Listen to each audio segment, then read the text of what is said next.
स्वागत है आप सभी का एमपी न्यूज में और आपके साथ मैं हर्षिता बघेल। आज न्यूज रूम में बात करूंगी प्रदेश की कुछ बड़ी खबरों के बारे में। मुस्लिम दवा दुकानदार की तारीफ कर ट्रोल हुई मध्य प्रदेश भाजपा अध्यक्ष बीडी शर्मा की पत्नी डॉक्टर स्तुति मिश्रा ने अब अपना ट्विटर अकाउंट बंद कर दिया है, जिसके बाद इसे राजनीतिक मुद्दा बनाते हुए कांग्रेस अब हमलावर हो गई है।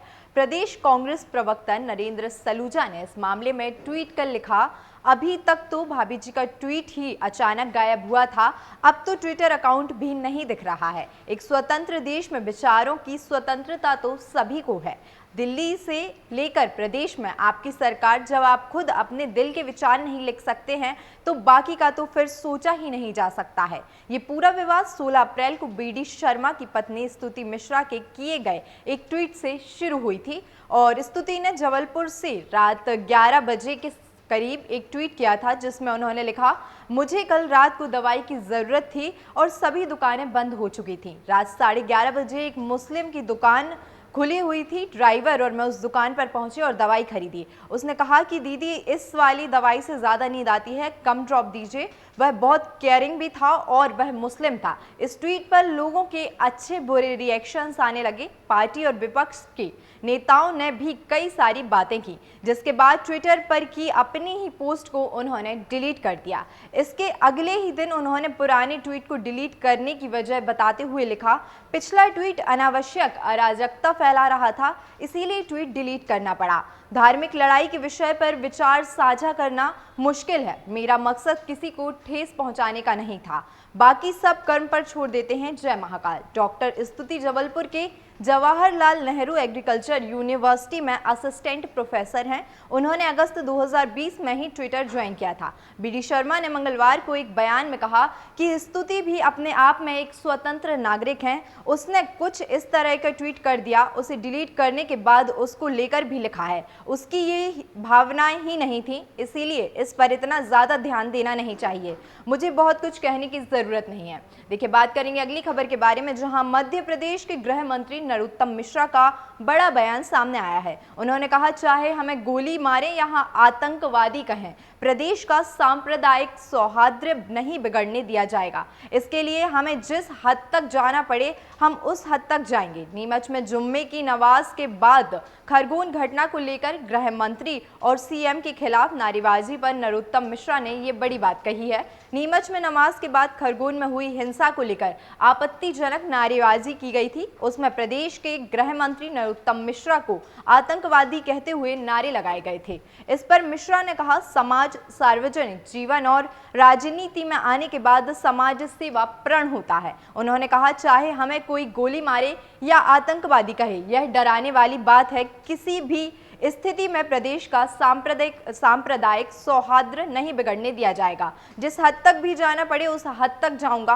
अमन, चैन और शांति के लिए हर स्तर पर जाऊंगा। ऐसे लोग अपनी भड़ास निकाल रहे हैं। शिवराज सरकार में कानून व्यवस्था नहीं बिगड़ने दी जाएगी। लॉ एंड ऑर्डर बनाए रखना हमारी प्राथमिकता है। गृह मंत्री नरोत्तम मिश्रा ने खरगोन हिंसा में हुई पहली मौत को लेकर कहा कि बीती 10 तारीख को एक डेड बॉडी मिली थी, 11 तारीख को पोस्टमार्टम हुआ था और उसकी शिनाख्त सद्दाम के रूप में हुई थी। हत्या की एफआईआर दर्ज की गई है और इस मामले पर भी जांच की गई है और दोषियों पर कार्रवाई भी होगी। बात करेंगे अगली खबर के बारे में, जहां भारतीय जनता पार्टी मिशन 2023 की तैयारियों में जुटी हुई है। पार्टी प्रदेश में भी उत्तर प्रदेश में लागू की गई रणनीति के तहत आगे बढ़ती हुई दिख रही है।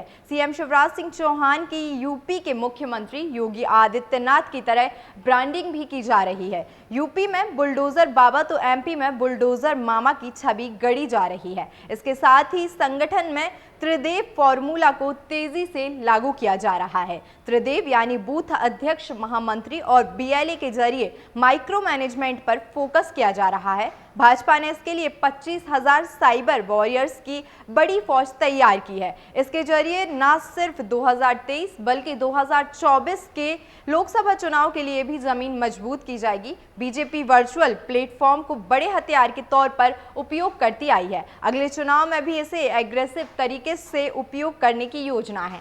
टेक्निकल नॉलेज से साउंड साइबर वॉरियर्स की फौज भी प्रदेश में उतारने की तैयारी है। इसके लिए 25,000 साइबर वॉरियर्स तैयार करने का टारगेट है। इनकी जिम्मेदारी रहेगी कि वे सोशल मीडिया के माध्यम से बीजेपी के खिलाफ माहौल बनाने वालों को उसी भाषा में जवाब देंगे और बीजेपी के पक्ष में माहौल बनाएंगे।